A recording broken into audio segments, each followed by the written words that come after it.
حضرات محترم، آپ حضرات کے علم میں ہے کہ ذی الحج کا مہینہ شروع ہو چکا ہے۔ آج 2 ذی الحج ہے۔ رمضان المبارک کے بعد جو سب سے مبارک ایام ہیں وہ یہ 10 دن اور 10 راتیں ہیں۔ آپ کے سامنے میں نے جو سورہ فجر کی کچھ آیتیں تلاوت کی ہیں، ان میں اللہ رب العزت نے 10 راتوں کی قسم کھائی ہے، وَلَيَالٍ عَشْرٍ، اور بہت سارے مفسرین کا یہ خیال ہے، ان کی یہ رائے ہے کہ ان 10 راتوں سے مراد ذی الحج کی یہ 10 راتیں ہیں جو آج کل ہم پر گزر رہی ہیں۔ وقت جس نے بنایا ہے، جس نے تخلیق کیا ہے، اللہ رب العزت نے، اسی کو یہ اختیار حاصل ہے کہ وہ یہ بتائے کہ وقت کا یہ حصہ زیادہ افضل ہے، یہ کم افضل ہے۔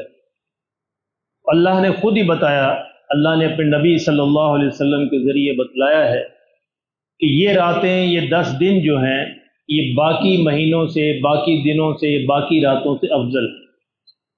ان کے اندر کیا گیا کوئی بھی کام بھی جو ہے وہ اللہ کے نزدیک زیادہ قرب حاصل کرنے کا ذریعہ ہے۔ ان دنوں کو جو فضیلت ملی ہے، جس سے رمضان کو قرآن کی وجہ سے فضیلت ملی ہے، ان دنوں کو جو فضیلت ملی ہے وہ 2 وجہوں سے ہے۔ ایک تو حج کی عبادت ان دنوں کے اندر ہوتی ہے، اور دوسرے قربانی کی عبادت، یعنی پورے سال میں آپ حج نہیں کر سکتے سوائے 9 ذی الحج کے۔ ایک دن مقرر ہے، اس دن اگر آپ عرفات میں ہوں گے تو آپ کا حج قبول ہوگا، حج ادا ہوگا، ورنہ نہیں ہوگا۔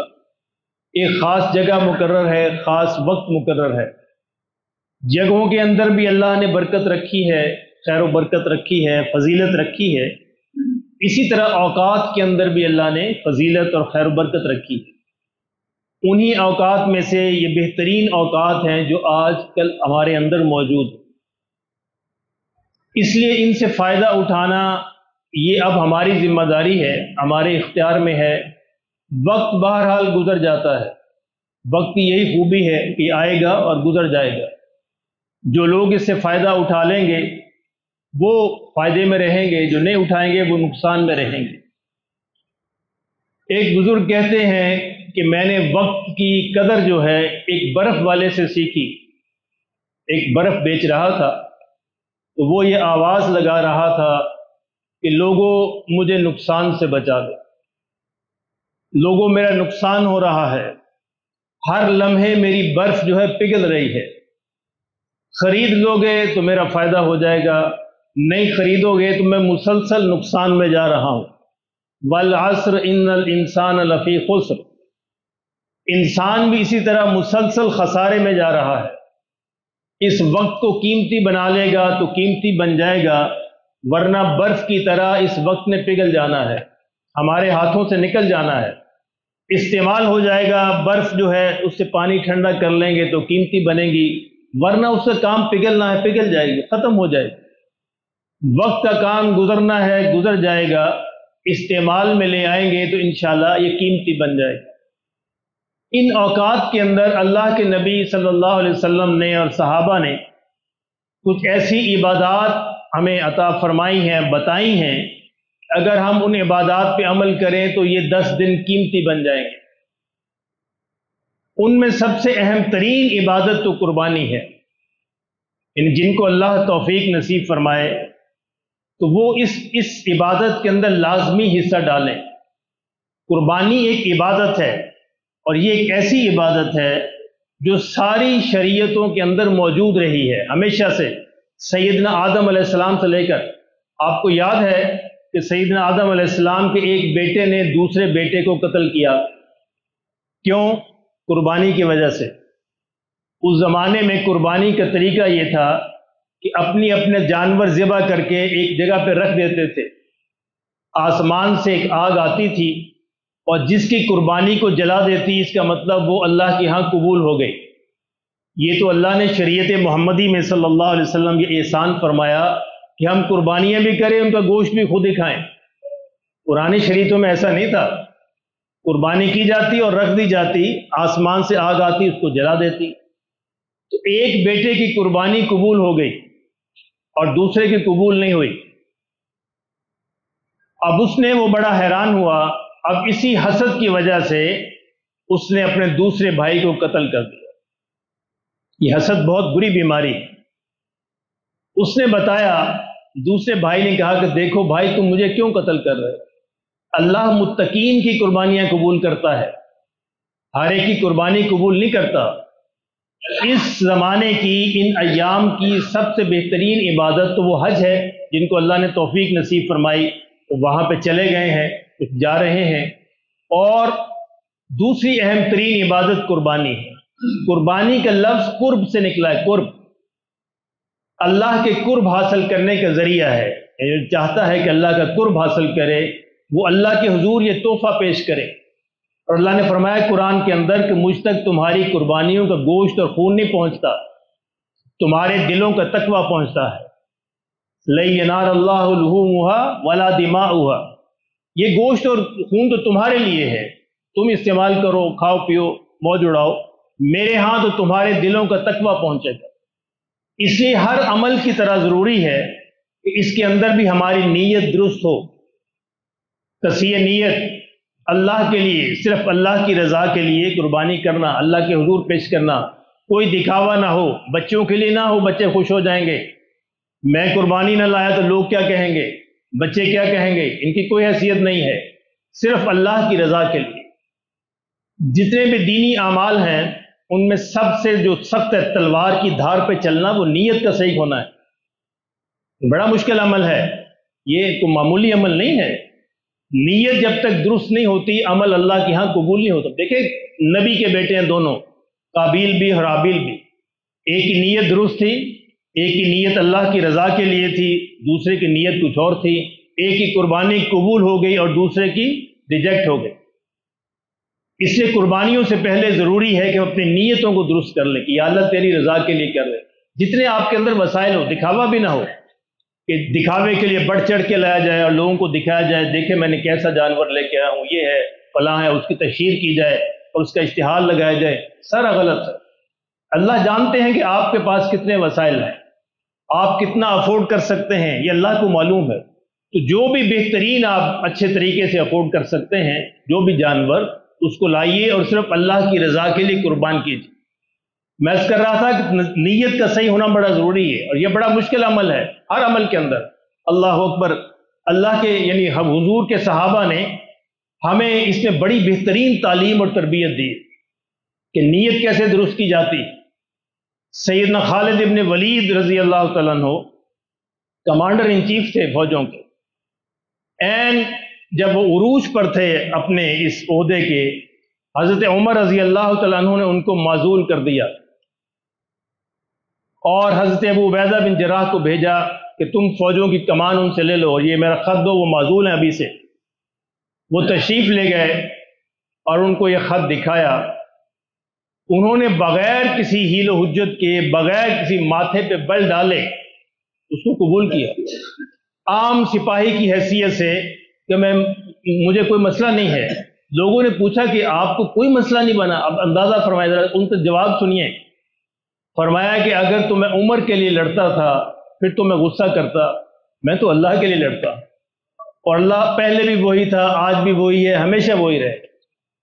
یہ ہوتی تصحیح نیت۔ لوگ معمولی سی باتوں پہ ناراض ہو کے مسجد کو چھوڑ دیتے ہیں۔ تصحیح نیت ذرا دیکھیں اپنے آپ کو، کہاں پہ کھڑے ہیں۔ اللہ کے لیے کرتے تھے تو اللہ آج بھی وہی ہے، پہلے بھی وہی تھا اور ہمیشہ وہی رہے گا۔ تو سیدنا خالد بن ولید کا جواب ہمارے لیے مشعل راہ ہے، اور اس کے بعد کوئی فرق نہیں پڑا ان کو، اسی طرح یعنی فوجوں کے اندر اسی طرح لڑتے رہے، جہاد اسی طرح کرتے رہے۔ کہا کہ ہم عمر کے لیے نہیں لڑتا تھا، میرا جہاد، میری کوشش، میری محنت یہ اللہ کے لیے تھی، اور میرا اللہ پہلے بھی دیکھ رہا تھا، آج بھی دیکھ رہا ہے، ہمیشہ دیکھنے والا۔ یہی جواب دیا تھا سیدنا ابو بکر صدیق نے۔ آپ کو یاد ہوگا کہ جب آقا دو عالم صلی اللہ علیہ وسلم دنیا سے تشریف لے گئے اور حضرت عمر جذبات کے اندر آ کر کہنے لگے کہ جو کہے گا کہ حضور فوت ہو گئے اس کا سر اڑا دوں گا، جذبات کو کنٹرول نہیں کر سکے۔ اللہ اکبر۔ تو حضرت ابوبکر صدیق تشریف لائے اور انہوں نے کہا کہ لوگوں اس بات کو جان لو کہ جو محمد کی پوجا کرتا تھا صلی اللہ علیہ وسلم، پرستش کرتا تھا، وہ جان لے کہ حضور فوت ہو، اور جو اللہ کی پرستش کرتا تھا وہ جان لے کہ اللہ آج بھی ہے، پہلے بھی تھا، ہمیشہ ہے اور ہمیشہ رہے۔ سیدنا عمر کہتے ہیں میری آنکھیں کھل گئیں، یاد ہی نہیں رہا تھا مجھے۔ ہو جاتا ہے بعض اوقات انسان کو، اس لیے ہر معاملے میں خدا کے لیے اس پہ غور کیا کریں ہماری نیت کیا ہے، اور خالد بن ولید کا واقعہ یاد کیا کریں، کیا خوبصورت الفاظ کہیں۔ اگر میں عمر کے لیے لڑتا تھا تو پھر تو میں ناراض ہوتا، اور اگر میں اللہ کے لیے تھا پھر میرے ناراض ہونا بنتا ہی نہیں ہے۔ اللہ تو مجھے پہلے بھی دیکھ رہا تھا، آج بھی دیکھ رہا ہے، ہمیشہ دیکھتا رہے۔ اس لیے قربانیاں کیجئے لیکن صحیح نیت کے ساتھ، اللہ ہم سب کو توفیق نصیب فرمائے۔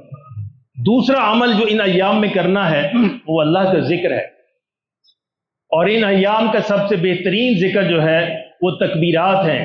اللہ اکبر، لا الہ الا اللہ واللہ اکبر، اللہ اکبر وللہ الحمد، اور آپ آگے بھی کہہ سکتے ہیں اللہ اکبر کبیرہ والحمد للہ کثیرہ سبحان اللہ بکرۃ واصیلا۔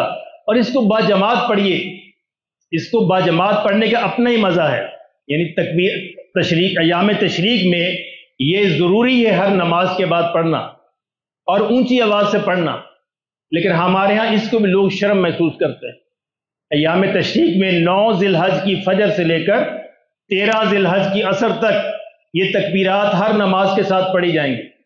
اللہ اکبر۔ ان ایام میں سیدنا عبداللہ ابن عمر رضی اللہ تعالیٰ عنہ وہ بازار میں تشریف لے جاتے اور اونچی آواز سے تکبیرات پڑھنا شروع کرتے، یہ دیکھ کر سارے دکاندار پڑھنا شروع کر دیتے، اور اونچی آواز سے مجمع کے ساتھ اللہ اکبر لا الہ الا اللہ اللہ اکبر وللہ الحمد، اللہ اکبر لا الہ الا اللہ واللہ اکبر، اللہ اکبر وللہ الحمد۔ اللہ کی عظمت، اللہ کی کبریائی، میرے مالک تو ہی سب سے بڑا ہے۔ ساری بڑائیاں جو ہیں یہ آقا دو عالم صلی اللہ علیہ وسلم کے قدموں پہ نثار، یا اللہ عظمتیں ساری تیرے لیے ہیں، بڑائیاں بھی تیرے لیے ہیں، سب تیرے لیے ہے، تو ہی سب سے بڑا ہے۔ اس بات کا اظہار کرنا اللہ کو بڑا پسند، ہر نماز کے ساتھ پڑھیے، چلتے پھرتے پڑھیے، اور جہاں بھی ہے آپ کو موقع ملے ان کو پڑھیے، اور کوشش کریں اونچی آواز سے پڑھیے تاکہ دوسروں کو ترغیب ملے، دوسرے بھی آپ کو دیکھ کے پڑھیں۔ تو ان ایام کا سب سے بہترین ذکر جو ہے یہ تکبیرات ہیں۔ ان تکبیر اور باقی ذکر بھی آپ کر سکتے ہیں، سبحان اللہ و بحمدہ، سبحان اللہ العظیم، لا الہ الا اللہ وحدہ لا شریک، باقی جتنے بھی اذکار ہیں وہ بھی، لیکن یہ تکبیرات سب سے افضل ہیں۔ پہلا ان ایام کی پہلی عبادت قربانی، دوسری عبادت اللہ کا ذکر، خاص طور پر ان تکبیرات کا دہرانا، تیسری عبادت ہے اللہ کے لیے روزہ رکھنا 9 ذی الحج کا، یوم عرفہ۔ یوم عرفہ وہ دن ہے جہاں پورے سال میں اللہ سب سے زیادہ بخشش فرماتے ہیں، سب سے زیادہ بخشش کا جو دن ہے وہ یوم عرفہ ہے، اور اللہ صرف عرفات کے لوگوں کو نہیں بخشتے، جو باقی ان کو بھی بخشتے ہیں۔ یعنی عرفہ 9 ذی الحج کو اگر کوئی اس نیت سے بیٹھ جائے، اللہ کے حضور سجدہ ریز ہو جائے کہ میرے مالک میرے پاس وسائل نہیں تھے، میرے پاس ہمت نہیں تھی، میں عرفات میں حاضر نہیں ہو سکا، تو میرے لیے یہی عرفات بنا دے، تیرے لیے کیا مشکل ہے، تو اللہ بنا دیں گے۔ نیتوں پہ ہے، جتنا خلوص ہوگا اللہ یہیں پہ عرفات بنا دیں، اور یہیں پہ آپ کی وہ عبادت جو ہے قبول فرمائیں گے، تو یہیں آپ کی بخشش کا فیصلہ ہوگا۔ تو مشکل نہیں ہے، اللہ جانتے ہیں آپ کے پاس کتنے وسائل ہیں، آپ کیا کچھ کر سکتے تھے، آپ نہیں جا سکتے، تو کوئی مسئلہ نہیں ہے۔ تو شیطان اس دن سب سے زیادہ پریشان ہوتا ہے، عرفہ کے دن، کہ میں نے تو لوگوں کو بہکانے کی بڑی کوشش کی اور اللہ نے سب کو بخش دیا۔ تو یہ یوم عرفہ جو ہے 9 ذی الحج کا دن، میرے آقا نے فرمایا صلی اللہ علیہ وسلم کہ اس دن اللہ 2 سال کے گناہوں کو معاف فرماتے، اس ایک روزے کی وجہ سے، ایک پچھلے سال کے گناہ اور ایک موجودہ سال کے گناہ۔ اور یاد رکھیے اس سے گناہ صغیرہ مراد ہے، اور اس میں حقوق العباد معاف نہیں ہوتے۔ حقوق العباد تو بندہ معاف کرے گا تو معاف ہوں گے، حقوق اللہ جو ہیں وہ بھی صغیرہ جو گناہ ہے وہ انشاءاللہ اللہ سارے کے سارے معاف فرما دے۔ اسے روزے کا اہتمام کیجئے، باقی جو دن ہیں 8-9 دن، ان میں بھی آپ روزے رکھیے، یہ بھی بہت مبارک ہے، لیکن خاص طور پہ جو 9 ذی الحج کا روزہ ہے اس کی ضرور ہمت کیجیے، وہ ضرور رکھیے، انشاءاللہ اس کا بڑا اجر و ثواب ہے، 2 سال کے گناہ اللہ معاف فرمائے گا۔ اور تیسری اہم ترین عبادت جو ہے وہ صدقات ہے، خیرات ہے۔ ان دنوں میں جتنا آپ صدقات اور خیرات اللہ کے راستے میں کریں گے اتنا ہی زیادہ اجر ملے گا۔ عام دنوں کے اندر بھی ہے، لیکن چونکہ یہ مبارک ایام ہے، مبارک ایام کے اندر کیا ہوا جو بھی عمل ہے، جو بھی صدقہ ہے، خیرات ہے، نیک عمل ہے، اس کا اجر کئی گنا بڑھ جاتا ہے۔ اس لیے اس سے فائدہ اٹھائیے، ان دنوں میں جو بھی آپ صدقہ خیرات کر سکتے ہیں ضرور کیجئے، کوشش کیجئے زیادہ سے زیادہ کرنے کی، جتنا بھی کر سکے۔ جو لوگ قربانی نہیں کر سکتے، میں پھر وہی عرض کر رہا ہوں کہ قربانی سے ہوتی ہے، قربانی کے لیے قربانی کیجئے، اپنے دل پر جبر کیجئے۔ اگر پھر بھی نہیں کر سکتے تو کم از کم اللہ کے حضور یہ تو کہہ سکتے ہیں، یا اللہ میں یہ پیش کر سکتا، یہ اتنے پیسے میں کسی غریب کو دے رہا ہوں، میں قربانی تو نہیں کر سکتا، قربانی تو ذبح کرنے سے ہوگی، لیکن یا اللہ میں یہ کر سکتا، قبول فرما دے۔ اگلے برس ہمت ہوئی تو ضرور کروں گا، اور اللہ جانتا ہے کہ آپ سچ کہہ رہے ہیں یا جھوٹ کہہ رہے ہیں، یہ کسی بندے کے ساتھ معاملہ نہیں ہے، اللہ کے ساتھ معاملہ ہے۔ اسی صدقات اور خیرات کو ان دنوں میں ضرور اس کی کوشش کیجئے۔ اگلی عبادت دعا ہے، ان دنوں کے اندر دعائیں بھی بڑی قبول ہوتی ہیں۔ الدعاء مخ العبادہ، ایک تو دعا وہ ہے جو ہم نمازوں کے ساتھ کرتے ہیں، ایک دعا کے لیے علیحدہ سے وقت نکالیے، دعا عبادت کا مغز ہے۔ کوشش کیجئے کہ میں صرف دعا کرنے بیٹھا ہوں کہ یا اللہ آج میں نے یہ عبادت کرنی ہے، تیرے حضور درخواست کرنی ہے، عرض کرنی ہے، دعا پیش کرنی ہے، دعا کی درخواست کرنی، دعائیں کیجئے بیٹھ کر۔ تو یہ علیحدہ سے عبادت ہے، دعا جو بذات خود عبادت ہے، ان دنوں کے اندر یہ بھی بڑی مبارک ہے۔ اور ایک آخری بات یاد رکھیے جو ہم اکثر بھول جاتے ہیں، ان دنوں کے اندر دوسروں کی خیر خواہی کیجیے، یعنی دوسروں کی مدد کیجیے۔ دوسروں کا کوئی بھی کام ہے اس کے اندر آپ ان کی مدد کیجیے تو انشاءاللہ یہ بہت بڑا اجر ہے۔ اعتکاف سے افضل عمل ہے۔ سیدنا ابن عباس کی حدیث آپ نے پڑھی ہوگی اعتکاف کے بارے میں، اعتکاف چھوڑ کر دوسروں کی مدد کے لیے آپ چل پڑے، تو یہ دوسروں کی مدد کرنا، آپ دیکھیے اندازہ کیجئے ذرا، کوئی نیت انما الاعمال بالنیات، آپ یہ کوشش کیجئے کہ یا اللہ میں قربانی تو نہیں کر سکا، کسی دوست سے کہیے جو قربانی کر رہا ہے، کر سکتا ہے، یار میں تیری مدد کروں گا، میں تیرے لیے جانور لے آؤں گا، میں تیرے لیے ذبح میں مدد کروں گا، تو انشاءاللہ اللہ تمہارا بھی حصہ ڈال دیں گے اس میں۔ کتنا مبارک عمل ہے، جو بھی کوئی نیک عمل کے اندر حصہ ڈالتا ہے۔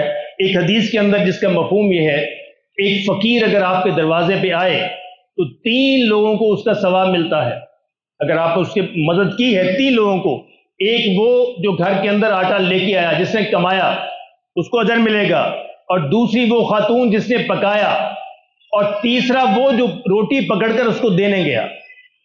کتنا آسان ہے، یعنی اللہ نے ثواب کرنے کے بہانے کتنے آسان بنا دیے ہیں۔ قربانی آپ نہیں کر سکتے، اپنے کسی دوست کی مدد کیجئے کہ میں آپ کی خیر خواہی کرتا ہوں، میں آپ کے ساتھ چلوں گا، میں آپ کو جانور تلاش کر کے دوں گا، میں ذبح میں آپ کی مدد کروں گا، تقسیم میں آپ کی مدد کروں گا، تو انشاءاللہ آپ کا اس میں حصہ ہو جائے گا۔ ان دنوں کے اندر دوسروں کی خیر خواہی کیجئے، خاص طور پہ قربانی کے ضمن میں۔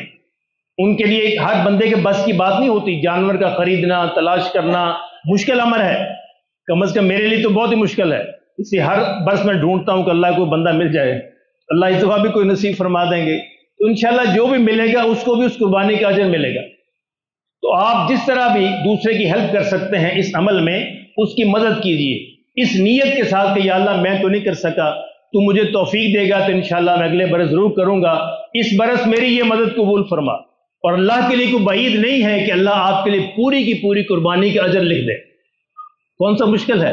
اللہ نے فرمایا لَن يَنَالَ اللَّهُ لُحُومُهَا وَلَا دِمَاؤُهَا وَلَٰكِن يَنَالُهُ التَّقْوَىٰ مِنكُمْ، لوگوں تمہاری قربانیوں کا گوشت اور خون نہیں پہنچتا اللہ تک، تمہارے دلوں کا تقویٰ پہنچتا ہے۔ تو تمہارے دلوں کا تقویٰ یہ ہے کہ اللہ دیکھے گا دل کے اندر کیا جذبات ہیں۔ کئی ایسے واقعات گزرے ہیں کہ لوگ حج پہ نہیں جا سکے، لیکن اس بڑی تڑپ کی وجہ سے اللہ نے اپنے نیک بندوں کو دکھایا کہ ان کا حج قبول ہو گیا گھر بیٹھے ہوئے، گھر بیٹھے۔ اس طرح بغیر قربانی کیے ہوئے آپ کی قربانی قبول ہو سکتی ہے، بشرطے کہ صحیح نیت کے ساتھ آپ نے کسی کی خیر خواہی کی۔ کسی کی مدد کی، کسی کا ساتھ دیا تاکہ وہ اسی قربانی بہترین ہو جائے۔ اللہ ہم سب کو نصیب فرمائے، سنت ادا فرمائے۔